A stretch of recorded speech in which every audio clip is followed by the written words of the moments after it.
oneself is the enemy. I've discovered the enemy, and it is myself. And autoimmune inflammatory disease. Auto means self. Immune means your immune system. The theory is that your immune system is killing you. And so we have a number of diseases that fit into this category. But is your immune system really killing you? And then, of course, is your immune system something really bad? Well, what if you had no immune system? That's what happened to Bubble Boy. You ever heard of David Vedder? He was born without an immune system. And Baylor College of Medicine knew he was going to be born without an immune system. So they delivered him in the operating room in a totally sterile environment. And they put him in this tent, this bubble, if you please. You see, if your immune system doesn't work, even antibiotics aren't going to save you from an infection. He had an older brother who was born and within a few days died of overwhelming infections because he had no immune system. So you need your immune system, you really do. And, well, David Vedder, he spent his life in there. Even NASA got involved and put him into a fancy suit so he could run around outside. When he's about 14, they decided to try a stem cell or bone marrow transplant. It didn't work, and he ended up passing away.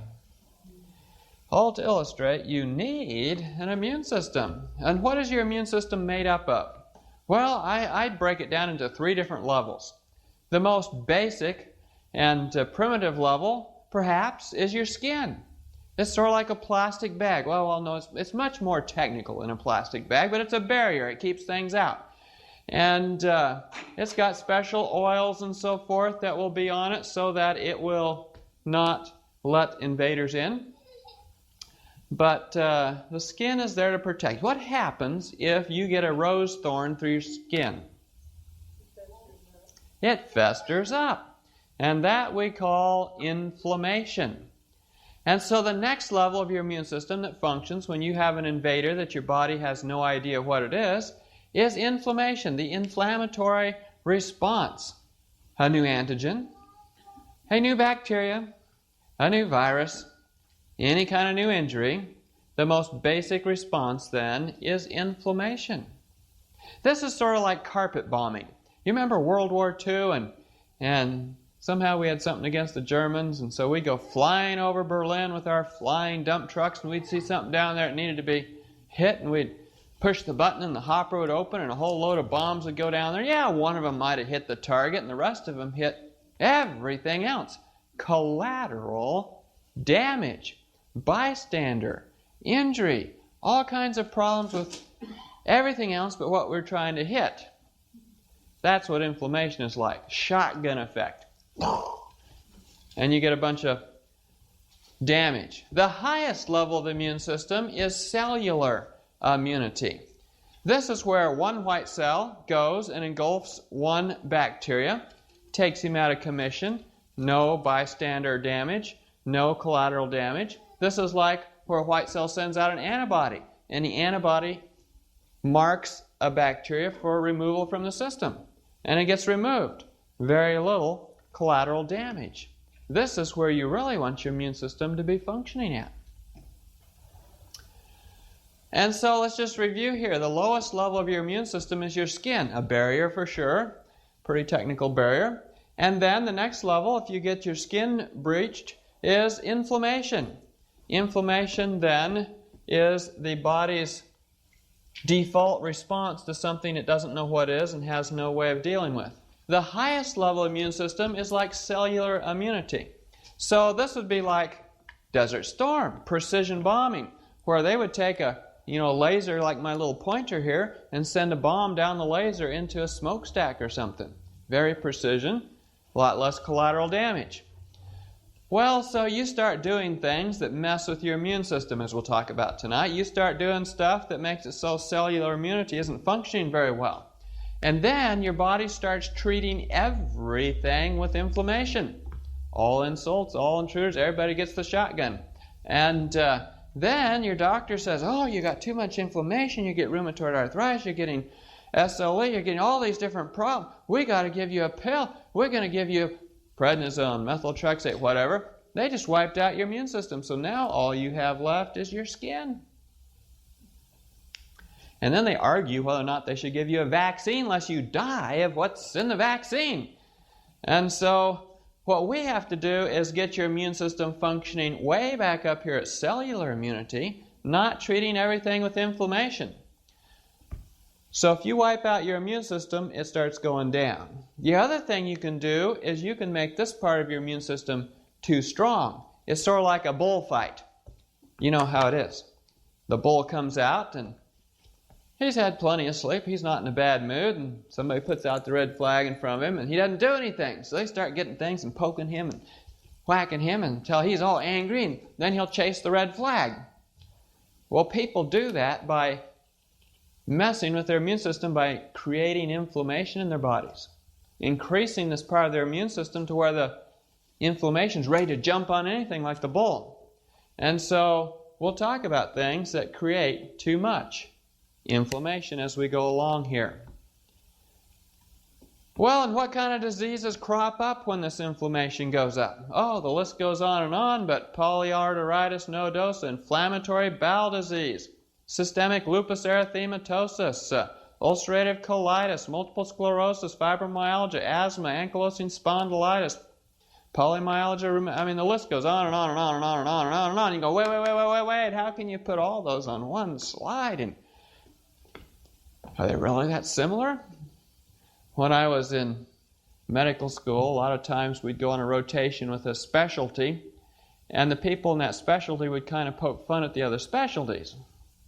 So one time we were going around the wards with internal medicine, and some patient had a autoimmune disease, and the attending got to talking about, rheumatology. Every patient comes in, they run 100 tests, and for every different disease, 93 of them come out positive. It's just a different 93 for the different diseases. We're thinking, well, that's an awful lot of overlap.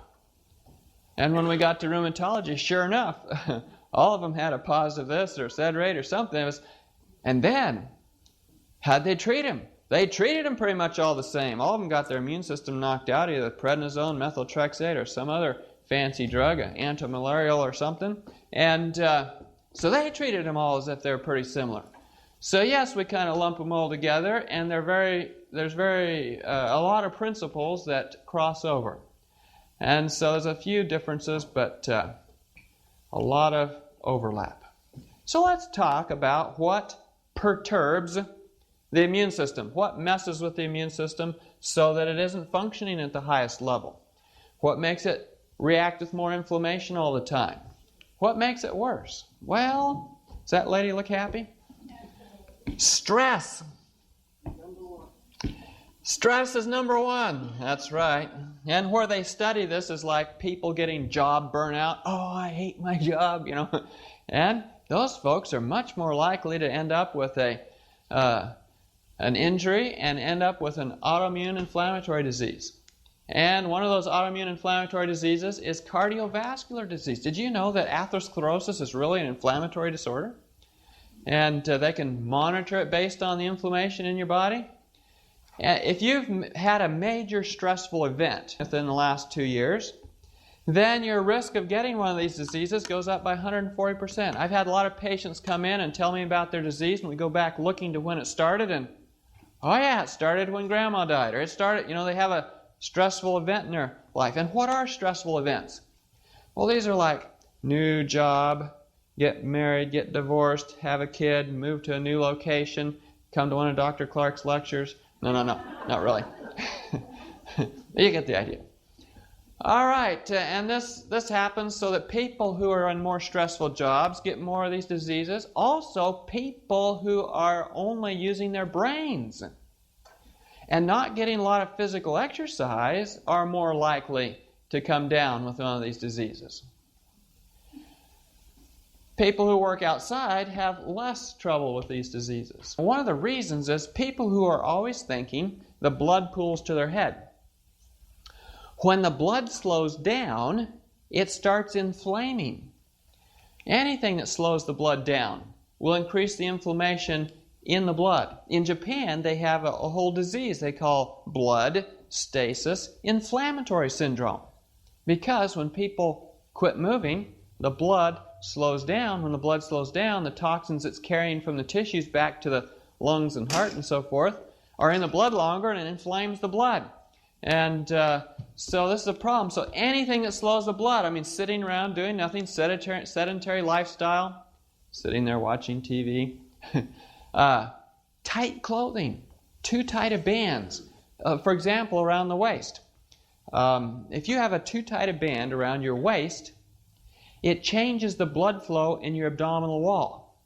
When it changes the blood flow in your abdominal wall, it's sort of reflected in a change in blood flow down in your intestines. People who have a tight band around the waist, it takes longer for food to get through their colon. It slows their transit time.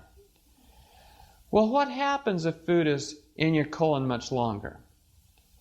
Well, there's some little guys down there that enjoy that.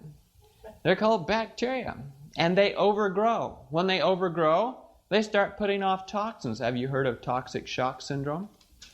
Well, this is sort of a constant subclinical toxic shock syndrome. I had a gentleman came up to me after a lecture I was doing on arthritis, and he says, "Oh, you know, my wife, she has this inflammatory arthritis, and it bothers her fingers, they swell, or bothers her knees, they hurt.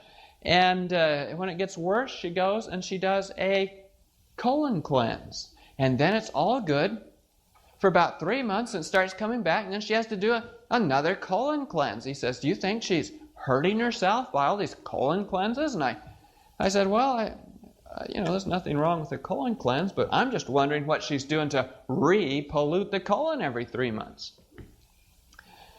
But it's all to illustrate, a lot of times what we're getting is a reaction to stuff that's sitting in our gut too long. People who eat refined foods and a lot of animal products, their food takes 3 times as long to go through their intestines. And so the bacteria are overgrowing. And this is a big cause of arthritis.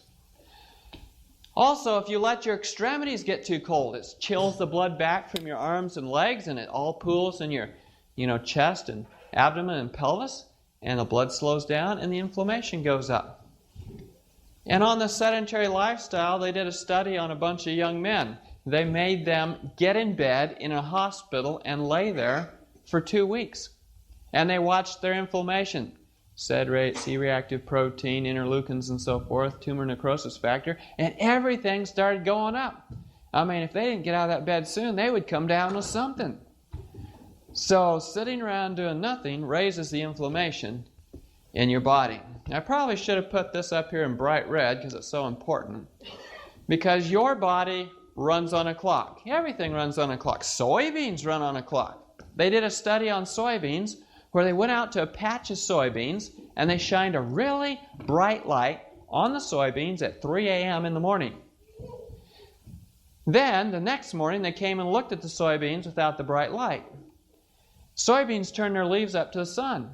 Every morning at 3 a.m. for the next week, those soybeans turned their leaves up at 3 a.m., even though there was no light, because they have a clock. We have a clock. And that clock regulates a number of things: serotonin, melatonin, and cortisol in the middle of the night. And if you mess up that clock, you end up with an autoimmune disease. Rheumatoid arthritis patients classically have a messed up clock with too little cortisol and too much melatonin.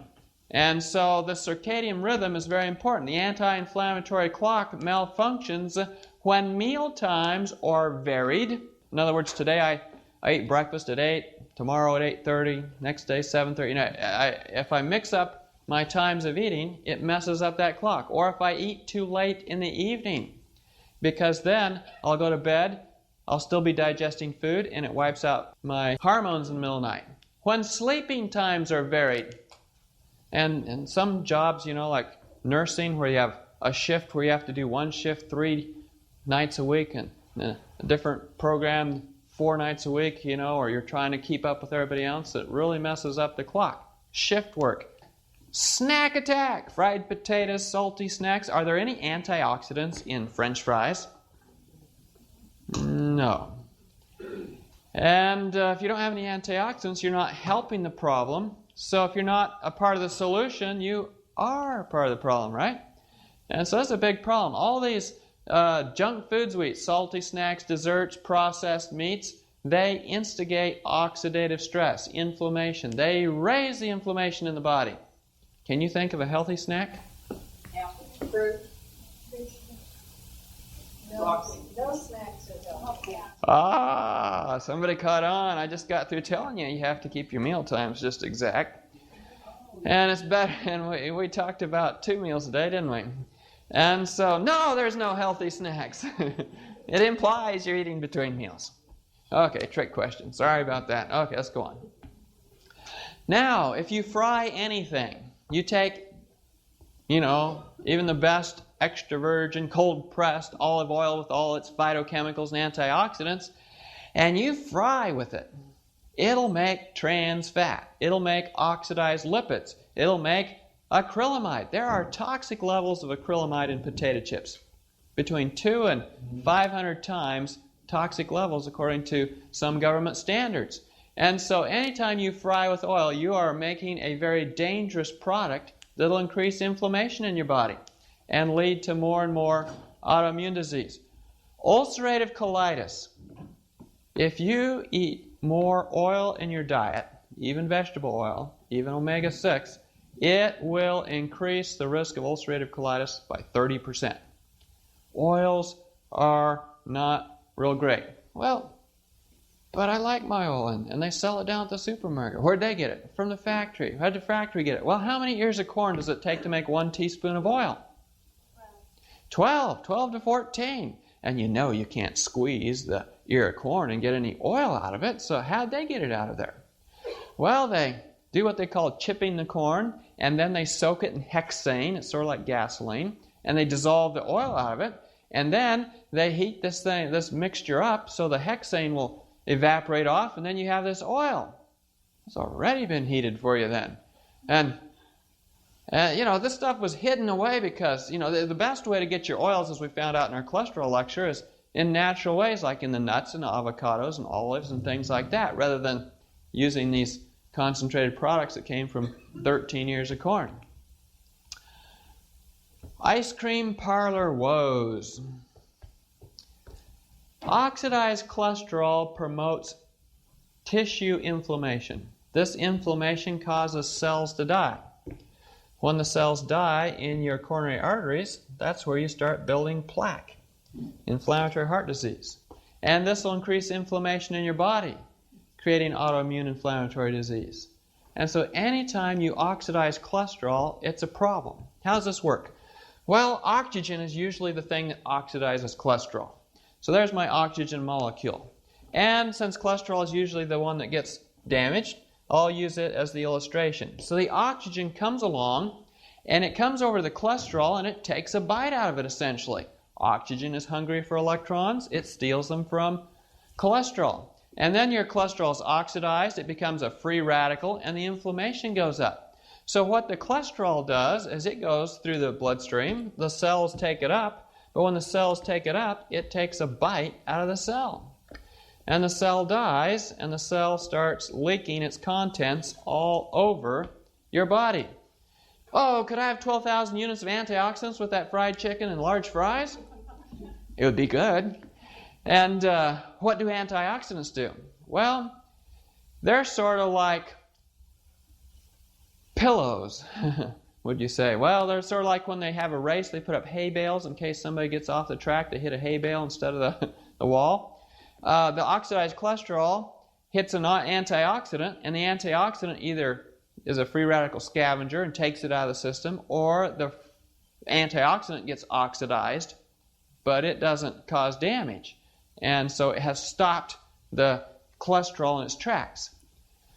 And people who get autoimmune diseases classically eat too few antioxidants. They're not eating enough fresh fruits and vegetables.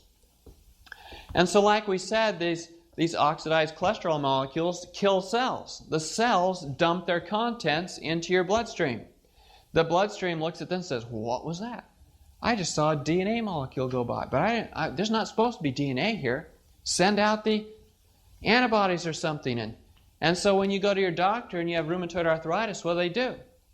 They check to see how how many antibodies you have to junk that fell out of cells. Anti-nuclear antigen, anti-double-stranded DNA, anti-single-stranded DNA. These are antibodies to junk that fell out of cells because you raised too much oxidative stress in your body and the cells split open and spilled their contents everywhere. And so oxidative stress is a huge precursor to getting an autoimmune disease. What are other things that raise your inflammation? Mince pies, cakes, preserves, highly seasoned things like meats and gravies, pickles, salt, grease, pepper, mustard, ketchup. Let's just look at some of these in more detail. How about salt? What happens if you eat too much salt to your blood pressure? Goes up. And I used to think that the reason your blood pressure went up when you ate salt is because you retained a lot more fluid. But I found out something very interesting. Salt causes inflammation in the wall of your blood vessel so that the blood vessel wall is inflamed and it starts to scar down. As it scars down, it makes the blood vessel into a hard, leathery pipe that doesn't pulsate with every beat of the heart. It just sits there real hard. And this not only raises blood pressure, but it increases the risk of other things. Well, wait a minute. Aren't there autoimmune diseases that are nothing but vasculitises, problems with the blood vessels, too much inflammation in blood vessels? Temporal arteritis, systemic lupus erythematosus, a bunch of kidney problems. And so this inflammation that's created by this causes kidney disease and blood vessel disease. Too much salt. How much? Okay, it's quiz time. Which has more salt, potato chips or Cheerios? Cheerios by about 3 times. Which has more salt, corn chips or tomato sauce? Tomato sauce by about 3 times. It's very hidden. Any processed food is high in sodium. And you look at it and you'll find that the majority of the salt you're getting is hidden. You have to read the label and see where it's coming from. Pepper, hot condiments and spices. What happens is these irritate the stomach. They make the stomach so it starts putting off more acid.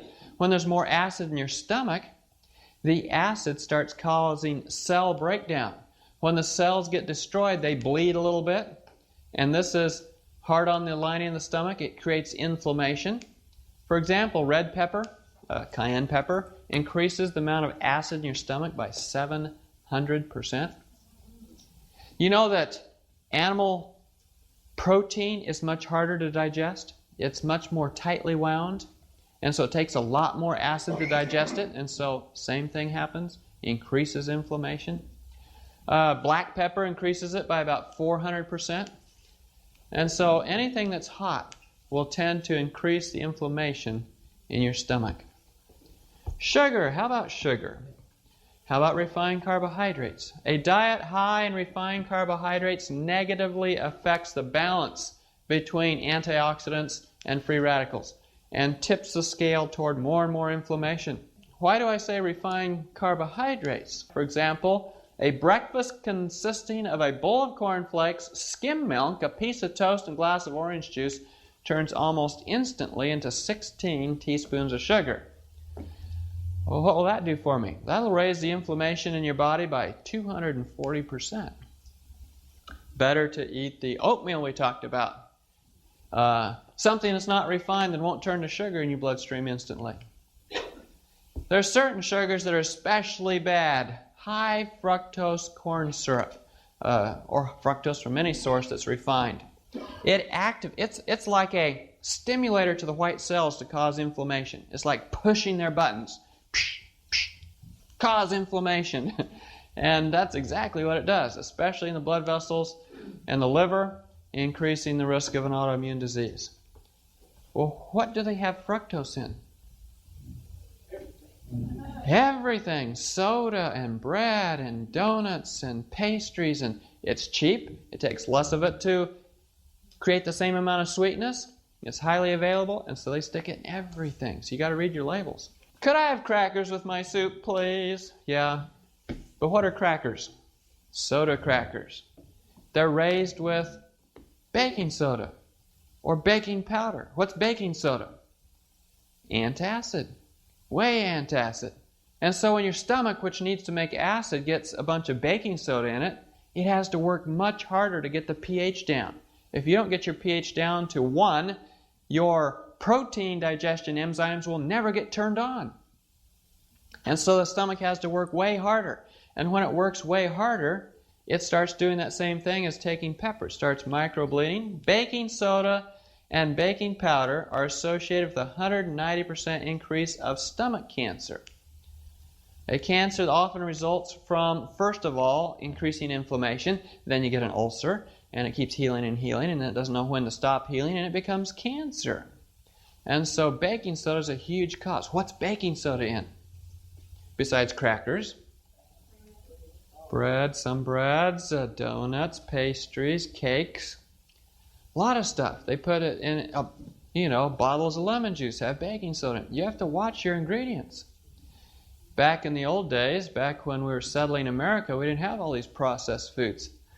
And so it wasn't such a problem. Now we have all these processed foods that, well, they're dangerous. Do you have any skeletons in your closet? Should we look? What do I mean by skeletons? Stuff you maybe don't know about, in fact, like mold. Mold in your basement. I was out in Maryland, and a family came up to me, and there was mother and father, and they were from Trinidad, I think, and the daughter had this really straight brunette hair. And I'm thinking, this is unusual, Mom and Dad have this curly black hair. And I looked at her, and they said, we want to talk to you. And I said, okay. And he says, our daughter doesn't have any hair. And I looked at her again, and they said, oh, that's a wig. And I said, really? No hair? And they said, yeah, no hair. And I said, well, what happened to her hair? They said, we don't know. I said, does she have hair anywhere on her body? They said, not right now. I said, not right now. I said, has she in the past? Oh, yeah, she used to have plenty of hair, and sometimes it starts to grow back and then it disappears. And I said, really? And I said, when was the last time it started to grow back? And they said, well, she went off to her grandma's house up in some other part of the country, and while she was there, her hair all started growing back. But then she came home, it all fell out again. I said, oh, really? I said, has that happened before where she went away and it came back? They said, yes, she went to summer camp. And it started to come back. And Mom could hardly speak. Her voice was you could tell it was, raspy and inflamed. And I said, do you have any mold in your basement? They said, yeah, we do. I said, that's got to be it. You got a moldy environment. The inflammation's going up in the kid. She's reacting to her hair. It's all falling out. I said, they said, well, what should we do? I said, move. Sell the house and get out of there. They looked at me like, no way. It's our house. We own it. But, this stuff will kill you. And shade trees too close around the house. Shrubbery dense around the house. When we lived up where we were living in Maine, the back side of our house where the sun never hit grew all kinds of stuff, and mold and lichen and stuff, and you power wash it off once in a while. Anytime you have decaying leaves, compost piles, wet basements, sauna baths, swamps or lowlands, living near a swamp, that'll do you in. Very dangerous. All sources of inflammation. So that's all aflatoxins. But these aflatoxins aren't just limited to your environment. They can also be in foods. Foods that are created by rotting, spoiling, aging, fermenting. And these will have these aflatoxins. Cheese, wine, vinegar, anything created by rotting, soy sauce, you name it. If it isn't fresh, there's a good chance it will have some of this aflatoxin in it. For example, cheese. It's a big question whether or not there's anything left of the original milk product. The bacteria did a number on it. And it's a high-fat food. Is it fresh? And so it gets oxidized lipids. It has all these aflatoxins in it. And so it is a big source of autoimmune disease. Some of the autoimmune diseases, they can point right to cheese. And people stop eating their cheese, it goes away. I've had people come and tell me, I quit eating cheese and my SLE or whatever, disappeared. Wine. And this is a huge factor for asthma. People who drink more wine have more asthma. It exacerbates it, makes it more likely to happen. It increases the inflammation in the body. Oil and vinegar on my salad? Where's vinegar come from? Rotten apples, for example, right? A lot of health food stores are selling rotten apple juice. They call it apple cider vinegar. What happens if I take a rotten apple and I throw it in a batch of fresh apples? What happens to the fresh apples? They'll get rotten in a hurry, won't they? What happens if I take and juice that rotten apple, make rotten apple juice out called vinegar, and put that on my salad? Well, you just made all your salad rot in that nice warm spot down there in your middle parts. It just destroys all the good ingredients you had there to eat. And if they want to create a model in which they can study ulcerative colitis and Crohn's disease in a rat, they'll just put weak vinegar solutions in his colon and intestine, and he'll get ulcerative colitis or Crohn's disease. So they can study it. I was up in Maine, and one of my friends called me up, a family that we were friends with, and the wife says, I want to talk to you.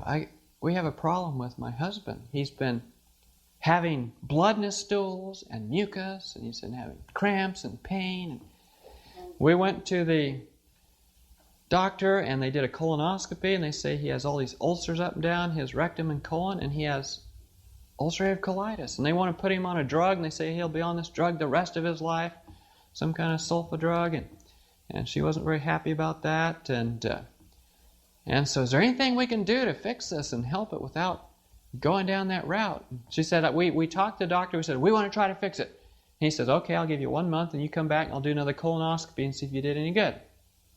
Okay. So I said, all right, well, we got 1 month. Let's see what we can do. And so I started asking her a list of questions I usually ask people with the autoimmune diseases. I go down what I call the 8 natural remedies. New start, nutrition. I ask them what they eat for breakfast, lunch, supper. Exercise, how much exercise they get outdoors. Water, how much water they drink. Sunlight, how much sun do they get on their bare skin. Temperance, what are some of their bad habits? Smoking, drinking, alcohol, drugs, caffeine, whatever. How much air they get, how much rest they get, how much stress they're under, and that kind of thing. And so I went through that list, and I went through a few environmental toxin questions, and when I was done, I had a pretty good profile and could see there was some lifestyle changes they needed to make. And so we put them on a program. First of all, they had to throw out a few things like ice cream and cheese, and they had to eat a few more things like, fresh spinach and, fruits and vegetables. And then we put him on a program to get rid of the ulcerative colitis. I had him start taking charcoal powder with water a couple times a day, tablespoon twice a day. And I had him initially do some charcoal enemas with the same solution. And then we had him doing hot and cold sitz baths. 2 buckets of water, sit in one that's hot for 3 minutes, and then an ice cold one for 1 minute. 3, 1, back and forth, hot and cold. Well, in about a week, she called me back and says, well, I just had some questions, the bleeding is totally stopped. He still has a little bit of mucus, a little bit of pain, and wondering if we could change this. We changed a few things. Week later, she called back, well, no more blood, no more mucus, and just a little bit of pain, but he's doing much better. At the end of the month, when they went back for their colonoscopy, the doctor gave him a clean bill of health. No more ulcerative colitis. I called her, or emailed her, well, it's been 3 years now. I emailed her within the last couple months because she was asking me some other things about somebody else, and I asked her about her husband and says, how's he doing? No ulcerative colitis, no Crohn's, no blood, no mucus. So we had him off vinegar. We made sure he didn't have anything tight around his waist, and a bunch of other stuff. A lot of these people have trouble with gluten. They did a study on patients. They had 2 groups. One group had an autoimmune disease, the other group did not. And the way they did this study is they put a colonoscopy up them, and then they fed them food to see what would come down their intestine. So it's a very unusual test. And when they did that test, they discovered that when they fed the patients who already had the autoimmune disease gluten, they had 10 times the incidence of reaction to gluten as individuals who were normal. Did it show up in blood tests? No. Did it show up in skin tests? No, you don't wear your food. It only showed up in the colonoscopy test. So on my autoimmune disease patients, I usually give them a trial of a gluten-free diet to see if that has any effect. One of them, within a day of getting off gluten, she was normal again. And it wasn't a big autoimmune disease. It was more of a pain and cramps and so forth, just starting out. But what's the most inflammatory thing for the body? Well, we already mentioned meat a little bit, didn't we? Here we have a study where they are looking at the percent of diet as meat. Here is the prevalence of an autoimmune disease, in this case rheumatoid arthritis. In the United States, we get about 13% of our diet as meat, and we have a fairly high rate of autoimmune disease. But notice, all the countries line up on the line, the more meat they eat, the more autoimmune disease they have. When you're chowing down on the muscles of some animal, your body has a hard time telling, is that my muscle or his muscle or their muscle? Whose muscle is this? And so it overreacts. It doesn't know what to do about it, and it often doesn't have good tolerance to that kind of thing happening. And it shows up in autoimmune diseases. And so they did that colonoscopy study, and they looked at different foods. And they looked at how much inflammation there was related to those foods. Dairy was off the charts. Eggs, 600%. Pork, 460%. Fish, I was very surprised at that. Usually people say fish and fish oil help autoimmune disease, but in this study it was very clear that fish was a huge part of the problem. And so we don't recommend fish. Besides, it's very hard to find a clean fish. I mean, when I was in Maryland, where we're headed again, they gave me the newspaper for that day. Front page, don't eat any fish off the coast of Maryland. They have toxic levels of PCBs. I was up in Chicago. There was a restaurant. It said, if you are pregnant, don't eat fish here. You'll have too high levels of mercury. If you go up off the coast of Alaska and catch a salmon in those pure cold waters, it'll have toxic levels of DDT. And so it's very hard to find a clean fish, and that's probably why the fish have become so inflammatory. Well, let's look at how high your risk of disease goes up with different foods here on this chart. Acquiring an autoimmune disease. For example, eating lots of sugar increases the risk by 430%. Eating lots of cholesterol, either from other sources or from eggs, increases it by 360%. Saturated fat, animal or coconut oil, increases it by 300%. Soft drinks with all that fructose by 300%. Vegetable fat, like corn oil, only 22%. And if you're eating the corn instead of the corn oil, or eating the olives instead of olive oil or whatever, olive oil might help you, but soy oil and so forth, it tends to increase it, but not nearly as dramatically as these other things. How about coffee? 4 cups of coffee per day increases the risk of an autoimmune disease by about 120%. Coffee the caffeine tends to make the inflammation go higher. It's like pouring gasoline on a fire that has already begun. And so it raises the inflammation up and up. So I had a gal call me from northern Maine. She was in her late 20s. She had been taking eye drops for pars planitis of the eyes, an autoimmune disease that can make you go blind. And so she's taking steroid drops for a year, and the steroid drops got rid of the inflammation out of her eyes. Not completely, but so she could function. And then after a year, the steroid drops made her eyes have too much pressure, glaucoma. So then she had to take another drop. So now it's 2 drops in her eyes. And for a year, this went on, taking 2 drops. So this is the second year. And at the end of the second year, then they checked her eyes, the inflammation was back and the pressure was back, the drops weren't working. And so the ophthalmologist said, well, let's put you on methotrexate because these other things aren't working. Well, she talked to her mom, who was a nurse, and mom said, methotrexate? We give that to cancer patients. Why are they giving you that? Oh, no, look at the side effects. You might go sterile, you might lose your hair, whatever. And so the mom called me, and then the daughter called me, and the They said, we want to get over this naturally. So I said, okay. So I went down my 8 natural remedies list and asked them all the questions and environmental questions and so forth, and found some things that they could definitely be doing different. And then we put her on a program, doing hot foot baths and cold fomentation, charcoal fomentations to the eyes, hot and cold treatments to the eyes, lots of exercise, more water to drink, lemon juice in her water, fresh lemon juice, all kinds of things.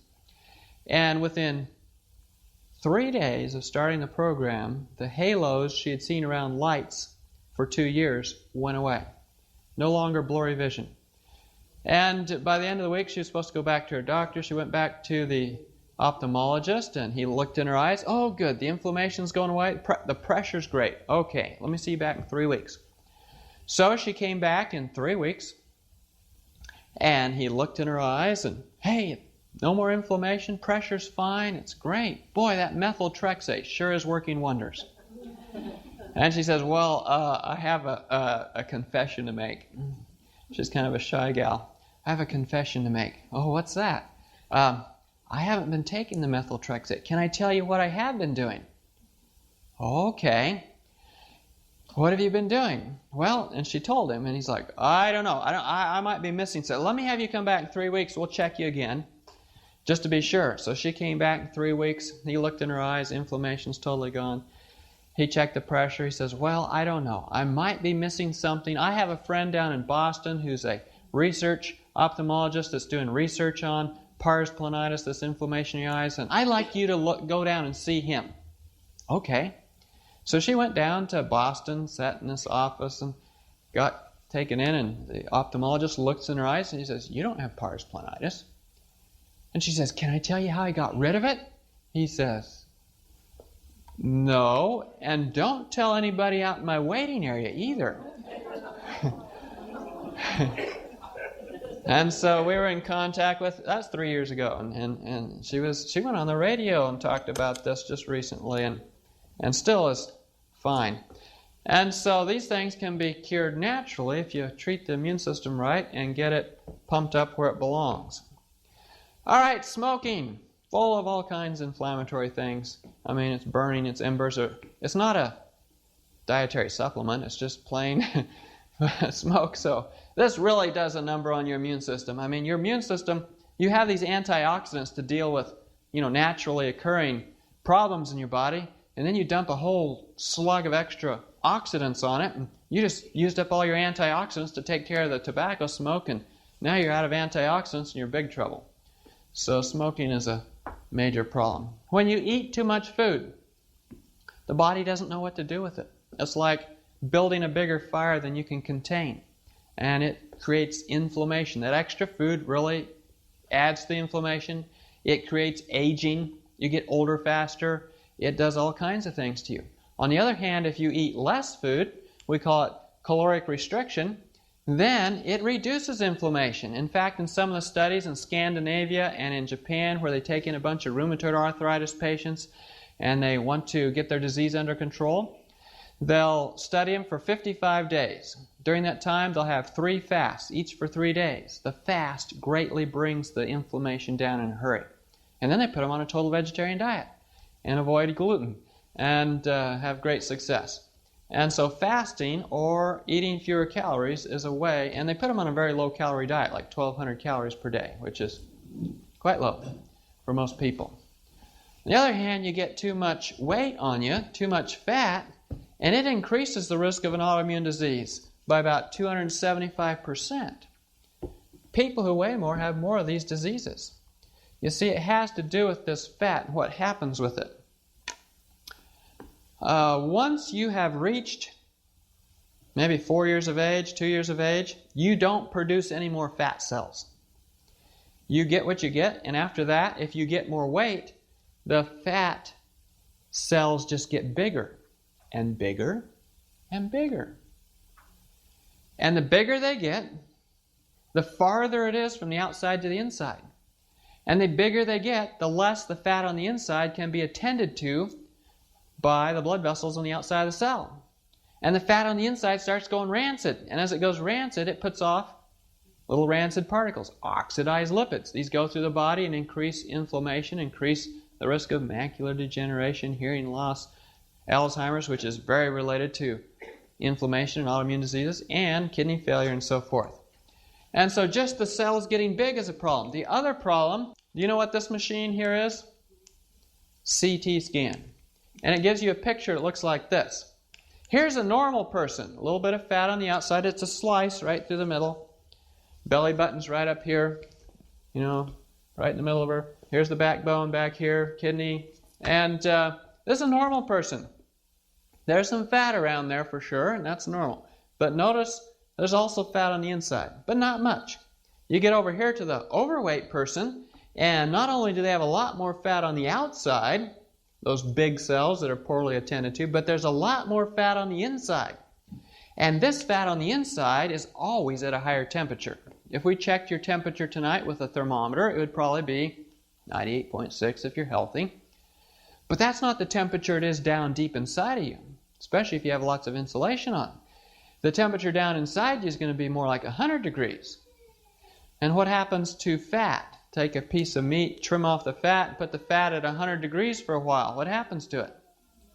Goes rancid. That's right. It starts to deteriorate. And that fat is deteriorating the same way inside you. It starts going, we call it oxidized lipids, lipid peroxidation, free radicals, oxidative stress, all kinds of these fancy words. It really means inflammation picks up. And so having extra fat increases your risk of an autoimmune disease. Heavy metals will do it to you. Like mercury, they sort of act as a catalyst to increase inflammation. Where do you get mercury from? Fish?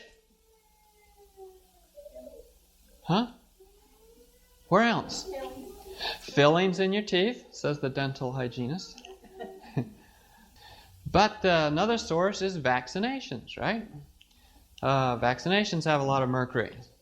And so this mercury increases inflammatory tissue damage. If you have rheumatoid arthritis, we bring you in every few years and x-ray your fingers to see if your knuckles are disappearing. If you have mercury in your system, they disappear at half again as fast as if you didn't have mercury. It increases tissue destruction. Well, okay, so we said mercury is in these vaccines. Receiving a measles, mumps, and rubella vaccine, which is usually high in mercury, they call it thimerosal and a bunch of other names, significantly increases the odds of acquiring chronic inflammatory arthritis. Compared to receiving a common tetanus vaccine, it's what they usually compare everything to, receiving a hepatitis B vaccine, which they give all the kids now, increases the odds of acquiring multiple sclerosis by 420%, lupus erythematosus by 800%, and rheumatoid arthritis by 1,700%. Mercury is a big problem. And it's hard to get out of your system. It accumulates. And so it's hard to get rid of. Better living through chemistry. And people who work in environments with lots of chemicals have more autoimmune disease, particularly mineral oils. If in the industry you work in there's a lot of mineral oil, there's a higher risk of these diseases. Also, hair preparations, especially dyes. Study after study. Dye in your hair increases the risk of rheumatoid arthritis by 90%. Something about those dyes and working in that environment. Another one is sodium lauryl sulfate. What's sodium lauryl sulfate? Well, dish soap is just about pure sodium lauryl sulfate.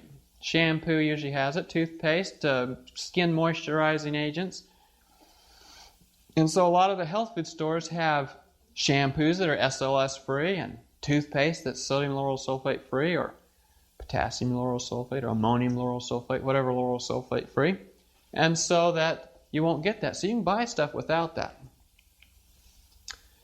Now, how come I can see this beam of light in their projector beam? I don't see a beam of light coming out of my projector. What's with that? Dust, yeah. Probably smoky environment. Looks like he's more excited about the film than she is. But air contamination. And as the air gets more contaminated, inflammation builds. We already talked about aflatoxins and mold, but breathable dust. Where does breathable dust come from? It's your skin sloughing off. Most of the breathable dust you have on your house came from your skin sloughing off. And nitrogen dioxide. Oh, what's that? If you cook with propane or any kind of gas in your house, nitrogen dioxide is the thing that'll be in your house. Formaldehyde. And where's formaldehyde? Carpets and insulation boards and curtains and upholstery on chairs and ceiling tiles and anything that's synthetic usually has that. And if you live within 200 to 400 feet of a busy highway, your risk of autoimmune disease goes up. All that pollution coming off. Now, the unthinkable. Maybe I don't have rheumatoid arthritis. Maybe I have porkitis. How would I know? Well, trichonellosis, a parasite acquired from eating pork or bear or badger or dog, is associated with increased inflammation. What are the symptoms if I have these bugs? Well, musculoskeletal systems include muscle pain, joint pain, muscle weakness, and restricted movements of joints. Sounds an awful lot like rheumatoid arthritis to me. So there's an awful lot of stuff out there that may not be the diagnosis at all what we're looking at. But anyway, there you go. Well, that's not very appetizing. Let's move on. So, enough craziness. Let's talk about fixing the problem. So we did in the cancer talk, right? We told you all the worrisome stuff, and then we told you how to fix the problem. Well, we've kind of been giving you clues about how to fix it because there's a lot of stuff to avoid, you know.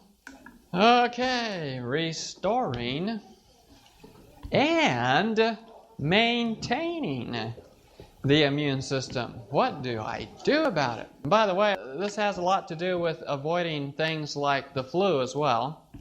I do a whole series on pandemic influenza. You can get the handout for the boosting your immune system off my website. And everything in there is important too for these, but I'm kind of targeting autoimmune diseases here. All right, what do we do? Well, keep a tight schedule. Better to have your meals 5 minutes early than 5 minutes late, and no meal later than 5:30 p.m. Very important to keep on schedule. We recommend regularity in exercising. If you exercise at the same time every day, you get a bigger endorphin boost. Endorphins boost your immune system. They make you feel good. And exercising at the same time every day. The times we recommend exercising are early in the morning. And I'll get to that here, though. Regularity in sleeping. It's best to get time before midnight. An hour before midnight is worth more than 2 after midnight. Because if you don't get any sleep before midnight, you will get no melatonin at 3 a.m. or 2 a.m., depending on if it's daylight savings time or not. And so you want to get your sleep before midnight. How about 3 hours before midnight? 3 hours. Good. Yeah. All right. We recommend a strict schedule. And it's, good bedtime is 9:30. Get your 7.5 to 8 hours of sleep on all weekdays and on the weekend. Keep the same schedule on the weekend. People who do a different schedule on the weekend have worse health. They did a study on high school students. They compared a group that didn't sleep in on the weekend and those that did sleep in on the weekend. Those that slept in, changed their schedule on the weekend, had worse health than those who got up at the same time. You have to keep the same schedule. And exercising. Exercising is very important. And people say, oh, but I have too much pain. I can't exercise. That isn't a good excuse.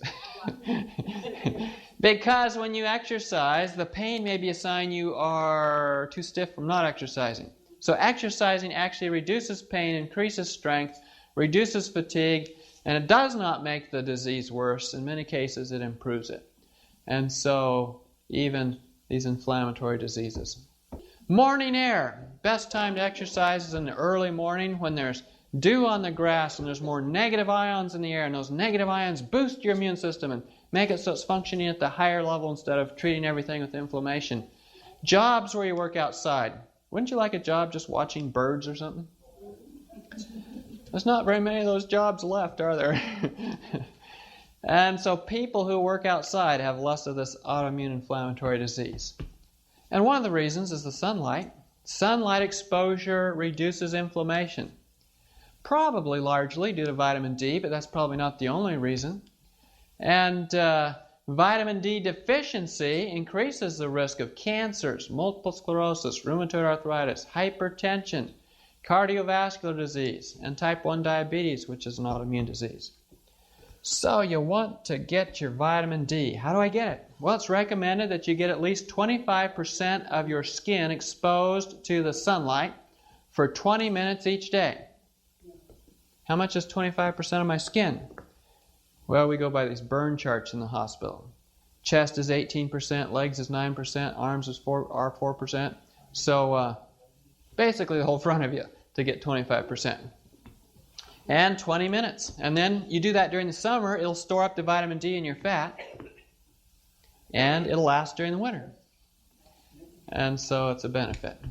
Weight loss. And we said too much weight makes it worse. Losing weight is a big help. And as you start losing weight, the oxidative stress starts going down. And some of the first fat to go is that visceral fat, that fat around the organs. Okay, you have to eat your protection. Patients suffer from autoimmune inflammatory disease usually eat too few antioxidants. They're just not eating that stuff. French fries don't have it. Oh, well, how about if I just take a supplement, a pill? They sold me this vitamin that says antioxidant vitamins. Multiple studies. They've taken those antioxidant vitamins like Tufts University, and they tested against the standard panel of oxidants. No antioxidant power whatsoever. They don't work. It's just a gimmick to get your money and sort of a trick to get you run on pellets, and you're not made to run on pellets. And so some of these pills will actually increase the inflammation in your body. So you have to eat the proper diet. That's the only way to get the best antioxidant levels. It's the only way to get the inflammation down and get those things into your body. So what kind of diet do I need? Well, I'm going to put up several diets here from the research and show you what they'll do for you. If you eat the standard American diet, which is high fats, oils, processed meats, fried potatoes, salty snacks, and desserts, it'll raise the inflammation 3 points. If you eat the Mediterranean diet, beans, tomatoes, refined grains, high-fat dairy, it'll only raise the inflammation 1 point. If you eat what they call the seafood diet with some fish, vegetables, especially dark yellow and cruciferous like broccoli, it'll reduce the inflammation 1 point. But if you really want to reduce the inflammation, you get the whole grains, fruit, nuts, green leafy vegetables diet, and you can reduce the inflammation 4 points. So you look at what you want to accomplish, and you choose the diet that will accomplish that for you. One of the best methods is to eat more fresh fruits and vegetables. In a study where they looked at eating just fresh food, the raw food diet, which is an uncooked vegan diet, with berries, which are very high in antioxidants, blueberries, blackberries, strawberries, and fruits, especially things like pomegranates and kiwis and papayas, vegetables and roots like carrots and nuts, germinated seeds, sprouts, high in antioxidants. People on this diet have been shown to enjoy improvements in symptoms of autoimmune inflammatory disease, including less pain, less joint stiffness, better sleep, better health quality, lower cholesterol, and lower weight. So what they do, they'll take a group of people, take them inpatient, put them on a total raw food diet, don't let them sneak off to McDonald's. Or what do they have besides McDonald's over in Sweden? Burger King, okay. All right. And whole grains. Whole grains are important.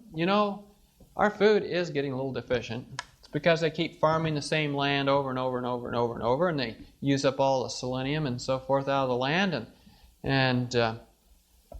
Carolinas are depleted in selenium. People don't live as long in the Carolinas because their food doesn't have as much selenium.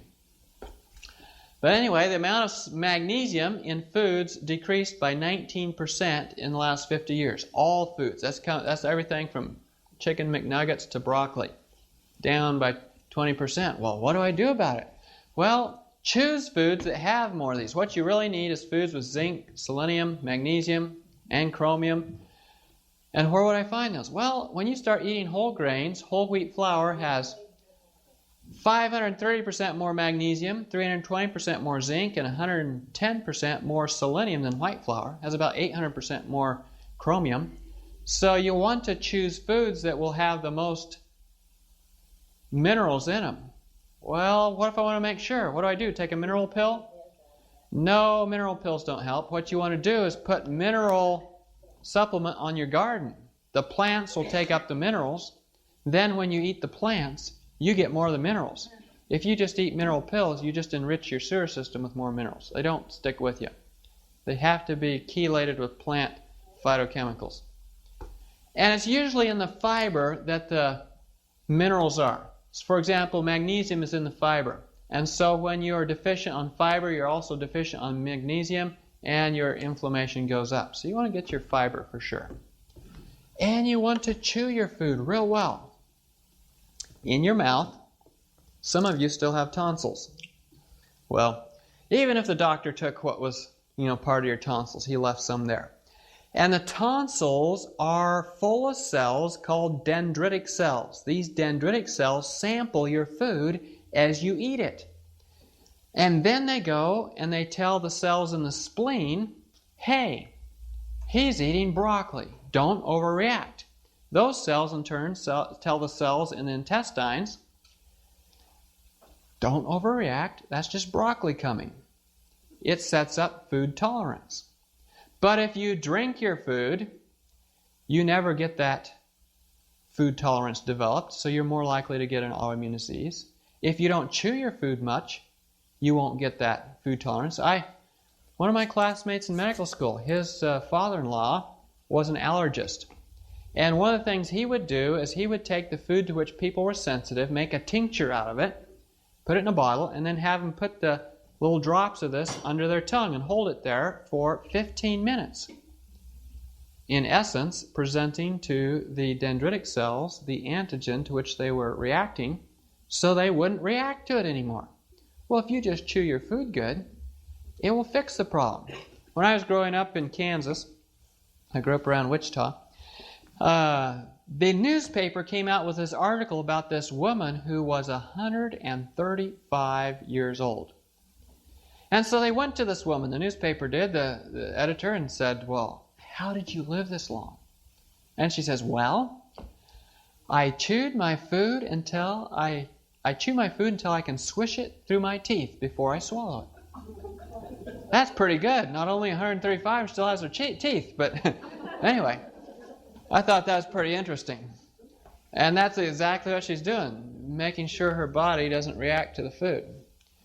And so you have to choose food that requires chewing. I mean, do donuts require much chewing? Yeah, about 2 bites. It's gone. Twinkies? No. You have to choose things that require chewing, and that's usually whole foods, right? You want to choose things with omega-3s. Omega-3s will reduce the inflammation. Flaxseed and olives are very good. I've had patients who were going to go on dialysis. And they came and talked to me, and we put them on, among other things, olives, because it reduces the inflammation in the kidneys. And the olives, the oil in the olives is good, but it's best to eat the olives and get the oil as it is in the olives. And it'll reduce inflammation in your body. Well, what kind of diet have we been talking about? It's the original diet, the Genesis diet, in the beginning, right? Then God said, I give you every seed-bearing plant on the face of the whole earth, and every tree that has fruit with seed in it. They will be yours for food, and you'll eat Snickers bars. No, wait a minute. That's apocryphal. Let's see. Just a minute. And you'll eat the plants of the field. Just think, if everybody stuck with that original diet, how much more healthy they'd all be. On the other hand, we talked about fasting. It brings the inflammation down in a hurry. And it's very helpful. Drinking water. This was an interesting study because there's a few studies out on water, but not a lot. The people selling water don't fund a lot of studies, so there's not near as many studies about water as there is about, you should drink your milk kind of things. So studies show that optimal water intake can lower the risk of autoimmune inflammatory disease by 60%. What's optimal water intake? According to this study, total water intake for the day was 3 liters. But that included about 1 liter of water that you got in your food. So drinking 2 liters. Well, how many glasses is 2 liters? Well, about 10, 8 to 10. So drinking your 10 glasses of water a day helps reduce inflammation. It really does. And when you're drinking that water, it's helpful to squeeze a lemon into the water. 1 lemon a day. And the lemon juice will reduce the inflammation in your body. I've seen people get over their high blood pressure doing that. It's very helpful. Lemon is anti-inflammatory. Not the lemon juice in a bottle, because it's got baking soda and it's, not fresh anymore. Some people find hydrotherapy very helpful. Hot and cold treatments, alternating hot and cold. And it depends, like I told you, I had the guy with the ulcerative colitis doing that and the gal with the eye problem doing that. Sweating. Sometimes it's important to sweat. Americans don't sweat anymore. Sweating is a way of getting rid of toxins. And if you don't use your skin to sweat, then those toxins have to be removed some other way. By your kidneys, by your liver, by your breathing. And so you have more lung disease, kidney disease, and liver disease. And if you want to sweat more, then you drink a bunch more water. You can raise your blood volume, and you'll sweat more. Not only will you sweat more, the more water you drink, the more sweat you have, the thicker the sweat will get. Unlike your urine, which goes pale with more water drinking, your sweat gets thicker. Skin brushing is important, especially for like psoriasis and things like that. Doing a cleanse. Maybe you need to do a cleanse, a colon cleanse, a liver cleanse, a gallbladder cleanse, a blood cleanse, and that's a whole nother subject. Chelation diet. If you know you have heavy metals, there's diets you can eat that will help get rid of that heavy metals, but that's a whole another topic. Charcoal. Charcoal is hugely helpful, and I told you that we gave the guy with ulcerative colitis lots of charcoal. What I had him do is take a quart jar, fill it half full of water, put in a tablespoon of charcoal powder, put on the lid, shake it up, and then drink it down. And do that twice a day. Charcoal absorbs inflammatory toxins out of your body. It absorbs inflammation. It'll absorb pills, so you don't want to take it with your pills. And trust in divine power. Spirituality is associated with less depression and increased feelings of health in patients with rheumatoid arthritis. In one study, they took a bunch of rheumatoid arthritis patients and they put them in two groups. And then they sent them all to a stress seminar that would last 2 days. In the stress seminar, they learned all kinds of techniques for dealing with stress. One of the groups, though, they took them aside for several times during this time for a total of 6 hours and prayed with them one-on-one. Intercessory prayer. Then they watched these two groups for a whole year. Those that they had prayed for had improved health, less pain, less morning stiffness, less symptoms of rheumatoid arthritis that lasted the whole year. That's when they stopped the study. But very interesting, the studies on prayer and improved health. Oh, are we forgetting something? You know you can eat the best diet in the world and still die. Your fathers, Jesus said, did eat manna in the wilderness, and they're dead. We fed them good food, angels' food, and they're dead. Well, that's not a good outcome. So eventually, all my patients will die, and then I'll die, unless the Lord comes first. But we have to make sure we're ready, and then there's something that can happen, and that is we can live forever. Jesus says, I am the living bread which came down from heaven. If any man eats of this bread, he shall live forever. And so we have to taste and see that the Lord is good, don't we? And then it isn't just about whether or not we survive this life, because everybody's going to die here in this life unless the Lord comes first. But if we get it right with Him, then we can live forever without pain and suffering. Well, in summary, as you engage in an autoimmune inflammatory disease recovery program, you'll find it helpful to eliminate a few things. All foods and drinks created by aging or fermentation or rotting. Avoid stimulants such as coffee, tea, tobacco, and alcohol. Strong irritating spices that make the stomach more acid. Refined foods with sugars and starches. Refined grains and oils. You want to avoid oxidized oils or oxidized cholesterol like ice cream, potato chips. Animal products, including dairy and eggs.